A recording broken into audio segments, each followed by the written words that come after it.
ഏതൊരു സംഖ്യയും 5 കൊണ്ട് ഈസിയായി ഗുണിക്കാൻ ഒരു ഷോർട്ട് കട്ട് മെത്തേഡ് പഠിച്ചാലോ? നമ്മുടെ ഫസ്റ്റ് ക്വസ്റ്റ്യൻ നോക്കിക്കോ. 66 × 5 എത്രയാണ്? വളരെ സിമ്പിൾ ആണ്. 66ന്റെ പകുതി എടുക്കുക. പകുതി എന്താണ്? 33 ആണ്. 33നെ 10 കൊണ്ട് ഗുണിക്കുക. നമുക്ക് ആൻസർ എന്ത് കിട്ടും? 330 എന്നുള്ള ആൻസർ കിട്ടും. അപ്പൊ നമ്മുടെ കറക്റ്റ് ആൻസർ എന്താണ്? 330. വളരെ സിമ്പിൾ ആണ്. പകുതി എടുക്കുക, 10 കൊണ്ട് ഗുണിക്കുക.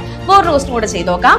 142 × 5 എന്താണ്? 142ന്റെ പകുതി എന്താണ്? 71 ആണ്. ഇനി എന്ത് ചെയ്യണം? 10 കൊണ്ട് ഗുണിക്കണം. അതായത് ഒരു 0 കൂടി ഇട്ട് കൊടുക്കുക. നമ്മുടെ കറക്റ്റ് ആൻസർ എന്താണെന്ന് കിട്ടി? 710 ആണെന്ന് കിട്ടി. ഇപ്പൊ നമ്മൾ പഠിച്ച അത്രയും ഈവൻ നമ്പേഴ്സ് അല്ലേ? ഇനി ഓഡ് നമ്പേഴ്സ് ഒന്ന് ചെക്ക് ചെയ്ത് നോക്കിയാലോ? ഇവിടെ നോക്കിയേ, 81 × 5 എന്താണ്? ഇവിടെയും സെയിം മെത്തേഡ് തന്നെയാണ്. 81ന്റെ പകുതി എടുക്കുക. 81ന്റെ പകുതി നമുക്ക് എന്ത് കിട്ടും? 40.5 എന്നുള്ളത് കിട്ടും. ഓക്കെ, ഇനി നമ്മൾ 10 കൊണ്ട് ഗുണിക്കുമല്ലേ? അപ്പോ 10 കൊണ്ട് ഗുണിക്കുമ്പോൾ എന്ത് പറ്റും? ഇത് 405 എന്ന് മാറും. ഓക്കെ ആണോ? അപ്പൊ നമ്മുടെ കറക്റ്റ് ആൻസർ എന്ത് കിട്ടി?